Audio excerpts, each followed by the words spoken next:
Hello friends, welcome to win exam. जैसा कि आपको पता है कि एक सीरीज चल रही है सिटिंग अरेंजमेंट और पजल की, पूरी एक प्लेलिस्ट है। प्लेलिस्ट में मैंने डाल दिया है पूरा हर कंटेंट, आप देख सकते हैं। अब देखिए, अब हम इतना आगे बढ़ गए हैं ना कि ये आई थिंक ये 8वां या 9वां पार्ट होगा। तो आप अगर प्रीवियस सारे पार्ट नहीं देखे हैं ना तो थोड़ा सा आपको मुश्किल होगा। तो हालांकि मैं पूरी कोशिश करूंगा कि आपको समझ में आ जाए, लेकिन अगर थोड़ा सा कहीं पे कोई टर्म्स नहीं समझ में आता, क्योंकि सारी चीज़ें मैंने एक बेसिक एकदम बेसिक से हमने चालू किया था, धीरे धीरे हमने लेवल अप किया है। अब जैसे हमने सर्कुलर सिटिंग अरेंजमेंट पढ़ लिया, हमने और भी तरह के सिटिंग अरेंजमेंट पढ़े, पजल पढ़ी, ठीक है। अब आज हम ले रहे हैं क्या, फ्लोर बेस्ड एक पजल ले रहे हैं। इस वाले पार्ट में आपको देखने को मिलेगा एक फ्लोर बेस्ड पजल। तो क्या अप्रोच होती है फ्लोर बेस्ड पजल को सॉल्व करने की, एक वेरिएबल के साथ, ठीक है, विद वेरिएबल क्या अप्रोच होती है वो हम सीखेंगे।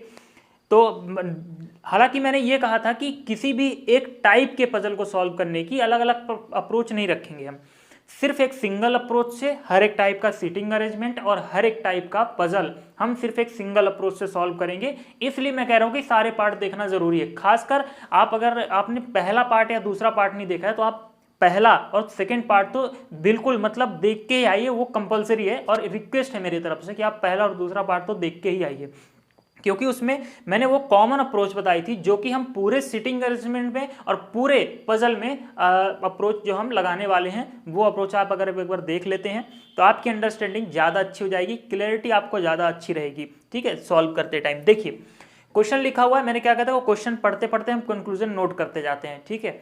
लिखा हुआ है इन क्वेश्चन हिंदी इंग्लिश दोनों से है। आपको अगर क्वेश्चन पहले रीड करना है तो आप वीडियो पॉज करके क्वेश्चन रीड भी कर सकते हैं। आइए, in a 7 floor building having floors number 1 to 7, ठीक है, Pawan Kanika Rahul, Sandhu, Tina and Vinu each live on different floor, अलग अलग फ्लोर में सब बैठे हुए हैं। The ground floor is numbered floor number 1, the floor above it is floor number 2। मतलब कह रहा है कि जो ग्राउंड फ्लोर है वो नंबर 1, ठीक है, उसका नंबर क्या है 1, और इस तरह से सो ऑन, मतलब नीचे से ऊपर की तरफ नंबरिंग करना है हमको। तो देखिए एक, तो कैसे हम नंबरिंग करेंगे, 1, ये 2, ये 3, ये 4 और ये 5, फिर 6 और फिर 7। कितने फ्लोर थे, 7 फ्लोर थे, तो 7 हमने ये नंबरिंग कर दी, ठीक है। तो ये तो हो गया क्या, फ्लोर। अब फ्लोर के बाद हमें किसको बैठाना है, पर्सन को। किनको बैठाना है हमें, पर्सन को, ठीक है। तो यहाँ पे हम बैठाएंगे पर्सन को। तो ये चीज हमने स्टेटमेंट पढ़ा और स्टेटमेंट से हमने ये क्लू नोट कर लिया। और दूसरी अब बात आती है नाम पे कि कौन कौन है। तो देखिए हमें कुछ नहीं मतलब नहीं कि उनका नाम क्या है, वो कौन है। हो सकता है था कि यहाँ पे बॉक्स भी हो सकते थे, कुछ भी हो सकता था, हमें वेरिएबल से मतलब नहीं है। हमें तो सिर्फ ये मतलब है कि कितने लोग हैं। तो देखिए हम यहाँ पे शॉर्टकट का यूज करेंगे। शॉर्टकट का यूज का मतलब देखिए पवन लिखा हुआ तो हम पवन पूरा नहीं यूज करेंगे, हम सिर्फ पी यूज करेंगे, ठीक है। तो पवन का मतलब पी, उसके बाद लिखा हुआ है कनिका राहुल, तो कनिका राहुल। उसके बाद लिखा हुआ है संधु और टीना, तो संधु और टीना। उसके बाद लिखा हुआ है वीनू, उसके बाद लिखा है वीनू। तो देखिए 1 2 3 4 5 6, तो ये 6 लोग। अब देखिए फ्लोर 7 और 6 लोग, तो इसका मतलब एक फ्लोर वैकेंट होगा, और वो चीज लिखा भी हुआ है क्वेश्चन में कि एक फ्लोर वैकेंट है, एक फ्लोर जो है रिक्त है वो, ठीक है।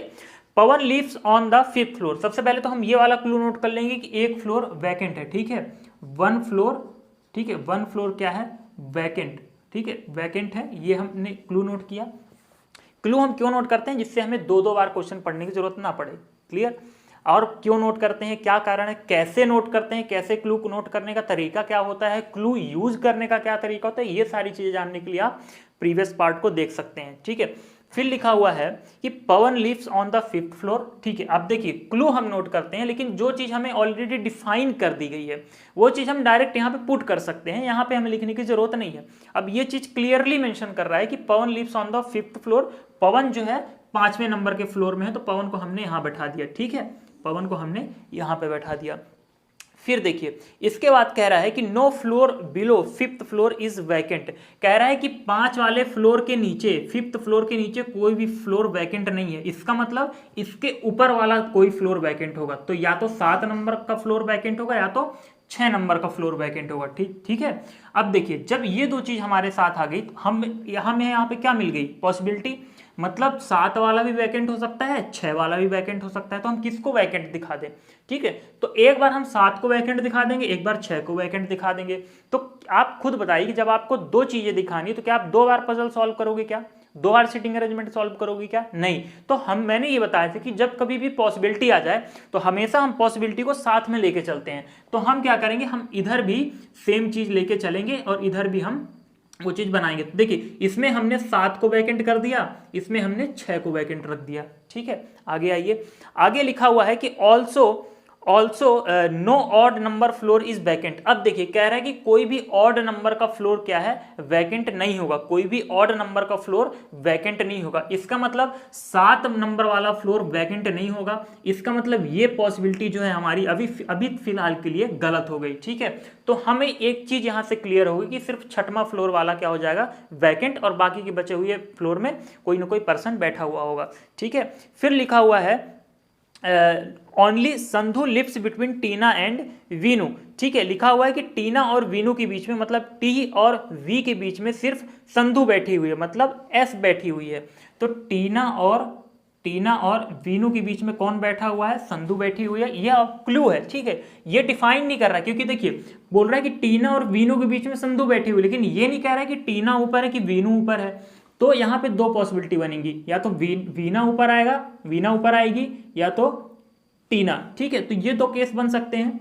ठीक है, तो मैंने क्या कहा था कि इस केस के लिए ऐसा नहीं कि हम एक बार ये क्लू नोट करें, एक बार ये क्लू नोट करें। हम क्या किया करते थे हम इस केस में, जहां पे इंटरचेंजिंग की संभावना हो वहां पे हम इस तरह का एरो लगा देते थे, जिससे हमें ये क्लियर हो जाए कि हाँ ये टी और एस जो है इंटरचेंज हो सकते हैं। ठीक है, एस अपनी जगह फिक्स रहेगा। फिर लिखा हुआ है क्वेश्चन में कि Tina does not live on an odd number floor. ठीक है, टीना जो है ऑड नंबर फ्लोर में नहीं आएगी। मतलब इसका मतलब, कहने का मतलब कि टीना जो है वो 3 में नहीं आएगी और वो 1 में नहीं आएगी, 4 में आ सकती है और 2 में आ सकती है। ठीक है, 4 में आ सकती है और 2 में आ सकती है। तो चलिए ये भी हम करके देख लेते हैं। एक बार हम टीना को रख देते हैं, 4 में, और एक बार टीना को हम रख देते हैं किसमें, 2 में, क्योंकि 1 और 3 में नहीं आएगी। कह रहा है कि ऑड नंबर फ्लोर में नहीं आएगी, सिर्फ इवन में आएगी। तो एक बार हमने 4 में रख दिया, एक बार हमने किस में रख दिया, 2 में रख दिया। क्लियर? ठीक है, फिर कह रहा है कि Tina does not live in odd number floor. फिर कह रहा है कि Tina does not live on a floor immediately above और इमीडिएटली बिलो राहुल्स फ्लोर। कह रहा है कि टीना वहां पे नहीं बैठी होगी जहां पे उसके आसपास राहुल बैठा होगा। मतलब या वो राहुल के तुरंत नीचे भी नहीं बैठी हुई होगी और वो राहुल के तुरंत ऊपर भी नहीं बैठी हुई होगी। ठीक है, मतलब टीना के ऊपर नीचे राहुल नहीं आना चाहिए। ठीक है, टीना के ऊपर नीचे राहुल नहीं आना चाहिए। अब देखिए, नहीं मतलब निगेटिव कंक्लूजन है, तो मैंने कहा था निगेटिव कंक्लूजन में हमेशा आप क्रॉस लगा के चला करोगे। क्रॉस का मतलब निगेटिव कंक्लूजन। और मैंने ये भी कहा था कि निगेटिव कंक्लूजन बड़ा ही काम में आता है, इवन पॉजिटिव क्लू से ज्यादा काम हमें आता है निगेटिव क्लू। फिर लिखा हुआ है कि Kanika does not live on bottom most floor. अब कह रहा है कि जो कनिका है वो बॉटम मोस्ट फ्लोर में नहीं है। मतलब हमें एक चीज क्लियर होगी कि जो कनिका है वो यहां पे नहीं आएगा। तो हमने देखिए क्रॉस लगा दिया, ये निगेटिव कंक्लूजन है। मतलब कनिका नहीं आएगा, इसका मतलब क्या, के नहीं आएगा, इसका मतलब क्या, बाकी कुछ और आएगा। चलिए, अब हमारे पास 2 पॉसिबिलिटी यहाँ पे क्रिएट हुई है। अब हम दोनों पॉसिबिलिटी में क्लू का इस्तेमाल करेंगे। ठीक है, देखिए कह रहा था कि अब देखिए होता क्या है, क्लू यूज करने का तरीका क्या होता है कि जब आप बचपन में पहली सॉल्व करते थे तो क्लू से क्लू कनेक्ट करते थे ना। अब हमारे पास प्लॉट में P और T है। ठीक है, तो हम P और T से देखेंगे कि कौन सा क्लू कनेक्ट हो रहा है। तो देखिए ये तो है निगेटिव कंक्लूजन और ये है पॉजिटिव कंक्लूजन। और मैंने कहा था कि सबसे पहले हम पॉजिटिव कंक्लूजन यूज करते हैं। ठीक है, तो हम जब पॉजिटिव कंक्लूजन पे आएंगे तो कह रहा था कि जो T और V है वो S के ऊपर नीचे आएगा, मतलब बीच में S आएगा। देखिए अगर T यहाँ पे है और हमें T और V के बीच में S को रखना है, तो ये बताइए V को हम T के ऊपर तो नहीं रख सकते, क्योंकि यही सिर्फ एक जगह बच रही है ऊपर। ठीक है, इस केस में। और यहाँ पे अगर हम V को रख देते हैं तो फिर T और V के बीच में हम S को कहाँ रख पाएंगे, क्योंकि सारे फ्लोर में तो इसमें तो बैठा हुआ है और ये तो वैकेंट ही है कह रहा था। तो T को हम रख पाएंगे कहाँ पे, S को हम कहाँ रख पाएंगे, V को हम कहाँ पे रख पाएंगे, नीचे।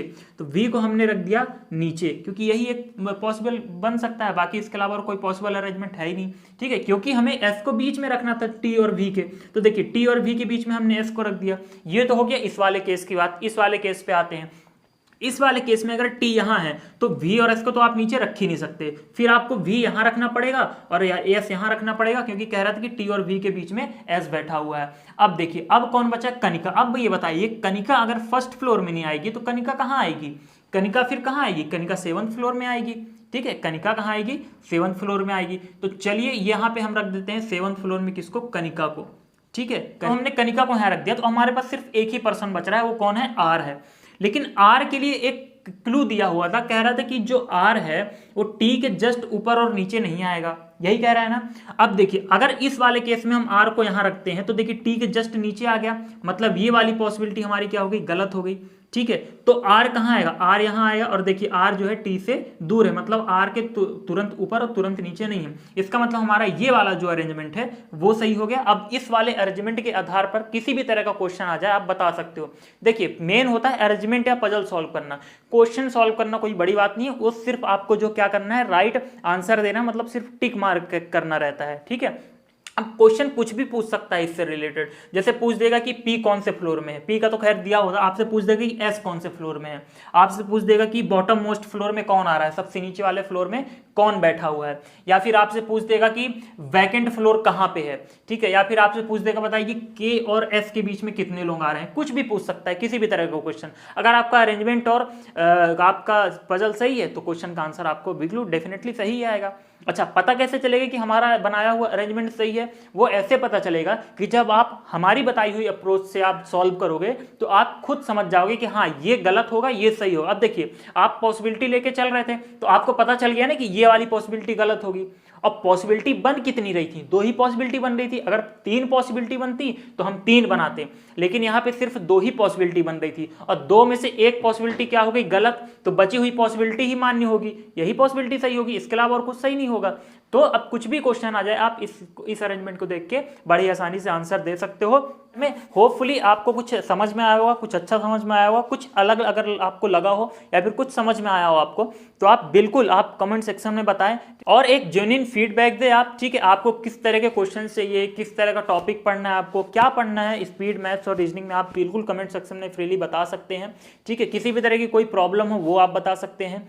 इसके अलावा कुछ भी आपको अपडेशन चाहिए, ठीक है, चैनल में, ठीक है, या फिर वीडियोस में, तो आप वो बता सकते हैं, लैंग्वेज से रिलेटेड, क्वेश्चन से रिलेटेड, कुछ भी हो आप बिल्कुल फ्रीली आप बता सकते हैं। चैनल को आप सब्सक्राइब करें। ठीक है, अगर आप देख रहे हैं, अगर आप हर एक वीडियो को देख रहे हैं, आपको कुछ समझ में आ रहा है, कुछ अच्छा आउटपुट निकल के आ रहा है, तो आप अपने दोस्तों के साथ भी शेयर करें।